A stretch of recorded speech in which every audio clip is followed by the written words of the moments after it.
Karena bagusnya Mas, Anda memperbaiki satu dimensi sama dengan memperbaiki dimensi yang lain. Iya toh.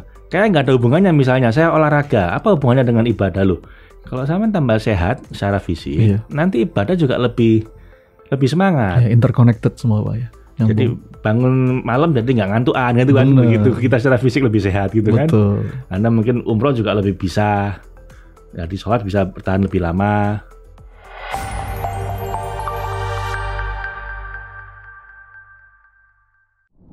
Oke, bismillahirrahmanirrahim. Pak Faiz, ada 7 dimensi yang perlu kita berdayakan, yang perlu kita perhatikan.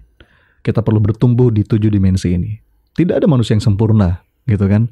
Kita mungkin bisa baik di satu dimensi yang lain kita kurang. Bagaimana Pak, prinsip-prinsip untuk bertumbuh dalam 7 dimensi ini, Pak Faiz?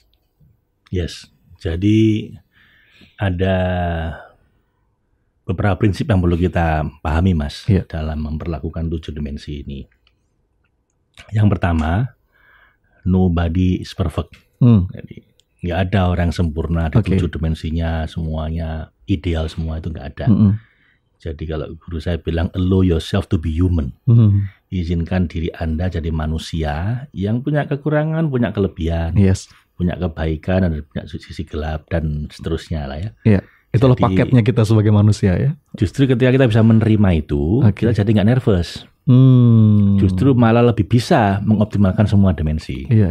Tapi kalau kita punya tekanan mental harus sempurna di semuanya, itu yang bikin kita malah jadi nggak bisa. Saya pernah ingat Pak, perfeksionis itu musuhnya kebahagiaan. Yes, perfectionism is the number one enemy of happiness. Jadi nggak boleh ya, karena seberapa baik pun Anda, kalau Anda perfeksionis terasa nggak baik gitu Mas. Malah jadi hilang syukur nih Pak ya. Malah jadi nggak bersyukur nanti. Jadi allow yourself to be human, itu yang pertama. Jadi karena nobody's perfect. Yang kedua, focus on your strength. Jadi secara natural temukan apa kekuatan Anda, di dimensi mana Anda kuat, lalu fokuslah di situ. Itu menjadi panggilan hidup Anda gitu ya. Your divine call, your life call. Ya sudah, kalau emang Anda naturalnya pengusaha, ya sudah jadilah pengusaha yang baik. Itu jihad Anda. Anda nggak perlu jadi ustadz gitu loh. Tetap patuh ajaran agama, tapi nggak perlu jadi ustadz. Jadi the best di situ. Itu lebih banyak pahalanya daripada Anda ngajar ngaji. Gitu loh. Karena memang tugasnya di situ. Kalau Anda memang tugasnya di bidang relationship gitu ya, misalnya jadi pejabat, jadi pemimpin, jadi leader, secara sosial berpengaruh. Jihad Anda di situ. Anda lebih berpahala tanda tangan dengan jujur di kantor daripada Anda zikir di masjid.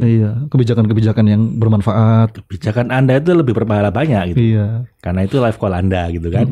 Ya sudah diasah di situ leadershipnya di bidang sosial. Gitu. Kalau atlet ya sudah atlet. Atlet pun nggak kurang pengaruhnya.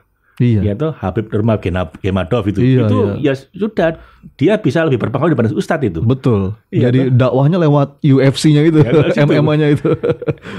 Di situ mungkin artis juga begitu dengan karya-karya seninya gitu kan, yang membuat orang jadi lebih baik.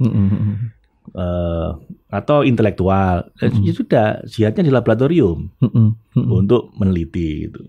Nah itu kita harus sadar makom Mas, harus tahu kita itu ditempatkan di mana sama Tuhan, jangan iri sama orang lain. Fokus on your strength. Tapi juga jangan melupakan kelemahan Anda yang bisa meruntuhkan semuanya. Fatal weakness. Jadi Anda harus fix your fatal weakness.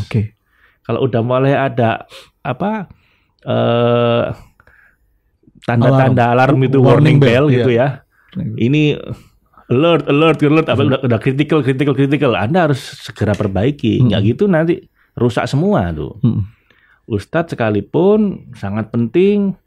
Tapi kalau tiba-tiba Anda sakit dan sakitnya parah, berhenti semua. Anda ngurusi kesehatan penting. Kesehatan nomor 1 Pak. Iya, kesehatan nomor 1. Tapi kalau Anda kemudian 5 jam sehari di gym, sampai kemudian Anda mungkin bahkan lupa, nggak ibadah, nggak sholat, itu misalnya, atau keluarga jadi nggak kurus, ya badan Anda sehat, tapi kemudian dimensi yang lain runtuh. Gitu kan. Jadi harus tahu ini, harus ngerti kalau sudah mulai ada warning bell. Yeah, yeah. Fatal weakness harus diperbaiki. Dan selebihnya gunakan waktu untuk take care the other dimension. Anda asah walaupun mungkin pelan-pelan semua dimensi tadi itu. Yes. Supaya nggak sampai jadi fatal weakness. Jadi itu harus diperhatikan, Mas. Karena bagusnya, Mas, Anda memperbaiki satu dimensi sama dengan memperbaiki dimensi yang lain. Iya toh. Kayak nggak ada hubungannya, misalnya saya olahraga, apa hubungannya dengan ibadah loh? Kalau sama tambah sehat secara fisik, nanti ibadah juga lebih semangat. Interconnected semua, Pak ya. Jadi bangun malam jadi nggak ngantukan gitu kan, begitu kita secara fisik lebih sehat gitu. Betul. Kan. Anda mungkin umroh juga lebih bisa, jadi sholat bisa bertahan lebih lama. Ketika memperbaiki fisik, Anda memperbaiki dimensi estetika misalnya, kerapian semuanya, jadi kan lebih enak. Gitu. Lebih efektif semuanya, well organized semua jadi enak kan. Saya setuju dengan teman-teman mungkin yang fokus di satu hal, tapi jangan sampai keblinger, jangan sampai kebablasan sampai Anda nggak ngurusi yang lain. Anda tunggu aja tanggal mainnya, tiba-tiba Anda akan remuk redam gara-gara ada dimensi yang runtuh. Dimensi manapun yang runtuh itu akan membuat runtuh yang lain, Mas.